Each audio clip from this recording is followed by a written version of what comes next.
defog, not her figuring it out. Hello friends, and welcome back to my YouTube channel. I am so very glad that you clicked on this video today to join me and bring you some amazing bookish content. And yes, we are in my car and it is Thursday morning and I'm on my way to work, and I have not done a car vlog in a hot minute and I missed them, but I don't have a proper tripod, so you guys are sitting up here looking janky. But if I drive good, hopefully you're not going to tumble off and fall, and if you do, I am sorry. There's not much I can do about it, but this is what we're working with today. I really need to order another tripod on Amazon that I had with my previous car, but I've never gotten around and did it. Never gotten around to do it, so I will definitely get one of those in time. But with that being said, I definitely want to just have a little bit of a moment and talk with you guys. So I know that I was supposed to get a video up on Wednesday for the Coffee and Conversation episode 4 to just kind of finish and talking about the Coast to Coast Murders that I was reading and ended up finishing, but I kind of want to change that series up a little bit and not do the Coffee and Conversation of like a specific book and only one at a time. I kind of want to turn them to weekly reading updates. And so although I didn't get it something up Wednesday, I will hopefully get this video up today, Thursday for you guys. If not, you'll see it Friday, but I've been a little bit busy. There's been a lot going on, and so I need a little bit more time. But with that being said, I wanted to talk to you about those books that I have been going through this week and what I've accomplished. I'm so extremely proud of myself. Now, as you guys know, I go through the waves of reading quite frequently, and I think it just depends on what's happening in my life, but where I am really into reading and I'm reading a bunch and then it dies down and I don't read anything and then I jump back in it. But I've been consistent for like 4 weeks now, like a month pretty much of reading, and it's been really good. And I have finished several books. I was able to get the Dictionary of Lost Words done, and I think that's by Pip Williams. I'll be sure to post it on the screen here. I loved it. I gave it a 4-star rating. I can definitely say the first like 2/3 of the book though, it kind of felt stupid, which is weird because I gave it such a high rating. But I think the thing about it is that the main character was really immature for being an adult. She ended the book like in her 40s, but it started out her as a child going throughout her life, and then she got into her 20s, and for me she just was really immature for the decisions she was making, and yet she was trying to do something so monumentous, which was creating this Dictionary of Lost Words. But I did like the book. It was very feminism heavy. It was very much women empowerment heavy. It was very much don't let, the man control and take the words out of a woman's mouth and change them to what he thinks. So it was really nice to kind of see these women all band together for a good purpose and a good cause and everything. So I really enjoyed that. And yes, I was able to get that done. I did listen to it through Audible, and I thought that was really nice because I started reading it and I honestly just couldn't get into it. And then I listened to the Audible version, and the author actually has a British or English accent, so it made it really nice to be able to dive into those characters a little bit more, just because I know that's kind of where the book was placed anyways. And so to be able to read it with someone who has an accent that would be very similar to the characters, I really enjoyed that. So yes, I ended up finishing that book, and then I finished book number 3 of the Percy Jackson the Olympian series. I cannot remember what book number 3 was, to be completely honest. Maybe it was Sea of Monsters, but I don't think it was Sea of Monsters. I'll post it on the screen here. I finished that, also listened to the audiobook. That one I was a little bit worried about because I felt like this series has been getting progressively worse for me, but the ending of the book really got me. It really drew me back in, and that led me to then start book number 4 of the Percy and Jackson and Olympian series, and that is the Labyrinth, or the Journey to the Labyrinth. I don't remember the title, but I know it's the Labyrinth, I believe. And I am 4 hours almost into that, listening to that through Audible. It's been really nice and super cheeky. I love it. Now we have Annabeth, Grover, and Percy on a quest together, which is Annabeth's like personal quest. And then that led me to then ended up finishing book number 2 of Harry Potter, because I was reading that, and again, like I mentioned in a video or 2 ago, I think it was the 5-hour reading challenge, which I'll link down below. I just kind of felt dead with the book. I don't know. Book number 1 was great. This is the first time I've ever read the Harry Potter series, and so I wanted to love it like everybody else. So when Book 2 started dying for me, I was really disappointed that maybe it's me. But I thought, no, let's turn it into Audible, listen to it. And you guys, the narrator took the cake. He made it amazing. And I finished that book in one day. And I'm so glad I did. So I ended up finishing that and I gave it a 5-star. I absolutely loved it. And then I decided to pick up book number 3 of that series. And I haven't started it yet, but it is in my Audible library now. And what else have I done? I've read so many things.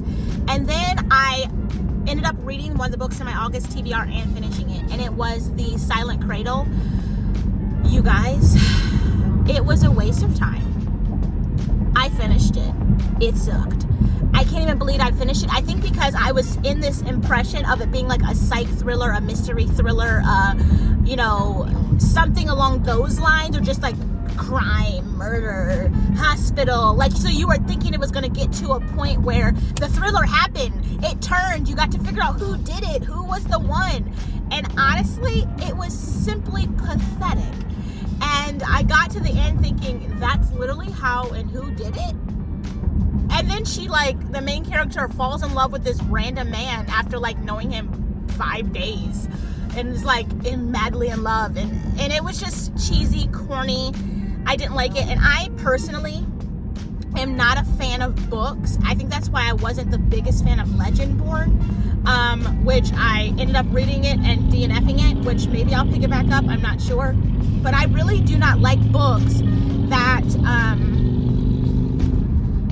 are very focused on race, or unless I'm reading something specifically for that. For example, the person librarian that I am going to read this month, that book, obviously, that has to do with race. It's historical fiction. But I don't like when books that are not historical fiction, or don't have anything, like nothing that's nonfiction, or that's trying to actually, you know, be set in a time. I do not like when books refer so much to race and color and ethnicity and all that. I don't like that. I am not one to enjoy that, and I didn't know that going into that book. And that's why when I read Legendborn, I DNF'd it, because I just didn't like it. I didn't feel like it was necessary to make such a big deal by the fact that she was black. And so in this book, apparently the doctor was black, and almost every character that she like closely interacted with was black, but the whole hospital was white, and that was a white cop and a black cop. The white cop didn't care, but the black cop gave me attention. That stuff gets on my nerves, and I really don't like it. And it actually made it even worse to want to complete the book, but I did, because I was hoping the Silent Cradle, something's happening with the babies at the hospital, who's doing it? And then I just felt that it was dumb that I don't like things happening to children in such a way of like a little born infant being attacked. I don't know. So all the things made the book terrible. I gave it a 1 to, if I give it 0 stars, negative 1,000 stars, that's what I would do. I think it was horrible. I do not recommend it. It was the flattest. It didn't make any sense to me. And maybe that's harsh, but I'm being completely honest. I thought it was terrible. And I love true crime. I love crime documentaries. I love crime shows. I am a On Patrol Live PD fan. I love psychological thrillers, murder mysteries. That book sucked. And I mean, I went through the whole thing to make sure I wasn't just thinking things. It was terrible. So yeah, that was a waste of time, but I got that done. And then, what else have I been reading as of lately? Oh, I finished the Coast to Coast Murders by James Patterson. I was going to have that as this episode and just dedicate it to that, but I didn't want to. I thought it was a good book. I ended up rating it 4 stars, but I definitely felt as though the ending was rushed and it was really lacking creativity. I do know that the book is written by James Patterson and J.D. Barker. So not to throw any shade at J.D. Barker, I've never read any books, but I'm wondering, did he possibly read or write the last portion of the book? I don't know, but like, it sucked. I thought it was cheesy. It definitely didn't follow like the thrill of what happened throughout the rest of the book. I was expecting something monumentous at the end. I had a feeling who did it was the person who did it. I would say almost towards the end of the book, I kind of had a feeling, and I was almost rooting that it was, but the way that it ended, it made that desire for that to be the person die down because it was done so poorly. I don't know. I didn't like the ending. And for me, psychological thrillers in particular, the ending of the book is what gets the rating for me, because I feel like that's what you're waiting for. You're waiting for the end of the book to figure out, you know, oh gosh, Absolutely not. You need your own lane, sir. You need your own lane. Not today. But psychological thrillers for me are those books where the ending is what gets the rating. You want to know what happened. It's about to get super bumpy, so I apologize. I'll wait until it's not bumpy anymore. Okay, there we go. But you're waiting for the ending of the book because that's supposed to be where the thrill of it comes. Like, obviously the thrill is the whole book, but then at the end you're like, oh my gosh, that's who did it. I didn't know that's who could have done it. I would have never expected it. So for it to end, and I already knew who did it, but it ended, but it wasn't creative enough. It didn't have enough, like, oh my gosh, just turning those last 5 pages, you're like, there's no way. So, and then it kind of ended on a cliffhanger in the sense that it possibly could be another book too, which I thought was just, I don't know. So I gave it a 4-star though, because I'm gonna keep reading James Patterson. I really did like it. I don't know what portion of the book he wrote and what portion of the book the J.D. Barker wrote, but I'm definitely gonna read another James Patterson and read a J.D. Barker and give them a chance. I just think the ending of this book was kind of like sour for me and I didn't like it, but it was still overall a really good book. And then what else have I completed? Let me think. I feel like there's been so many things. I am currently in the middle of Eva Evergreen, The Semi-Magical Witch, and I am loving that. Now, as you guys know, on my channel, you've seen both videos of book 1 and book 1 of the Land of Stories in Harry Potter, because I reviewed both of those after I read them. Which I do love reviewing books, but I definitely do think this type of video would be good to kind of talk about what I've been reading in a way too, unless it's a book that I need to sit down and talk about. But Eva Evergreen is almost like a small mixture of the two. You're getting the magic, the witch, the wizardry, and then you're getting the adventure with the Land of Stories. You're getting it's a middle grade, you know what I mean? You're getting all of those things intertwined, and it's amazing. And it's so weird that I like it, because honestly it sat on my shelf for like 5 months.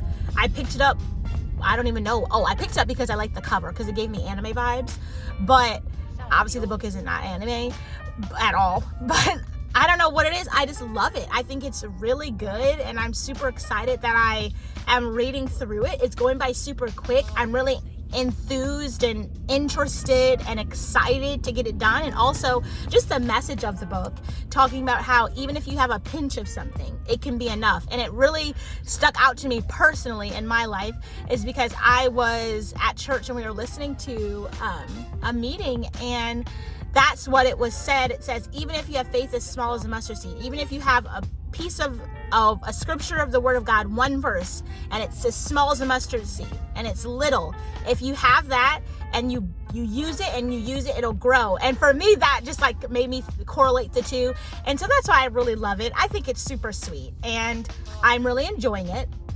And then for TBR to kind of end off for August, I am going through The Personal Librarian, and I'm going to be reading The Rounding the Mark by one of my favorite authors, Andrea Camilleri. I have not started either of those books yet, because I've been like audiobook listening and reading other things and a lot, but obviously it's still the very early parts of the month, so I will end up reading those.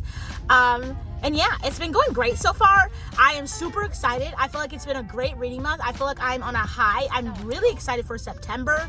I know I'm already thinking about it, but I have a list that I have been building on my Goodreads, which will be linked down below for you guys to go follow me there. But I've been building a list, and I like to do it every month to get a list of books that I want to read for the next month. And so some of you guys have picked some books for me from a couple reels and shorts that I have posted, but I'm really excited about it. I definitely want to dive into more, you can say, popular books this coming month, with listening and reading things that a lot of you guys have read or that are super popular on Booktube, Booktok, Book Instagram, just because they're on my shelf. So I'm really excited about that. And yeah, I think it's going to be a super great reading month next month.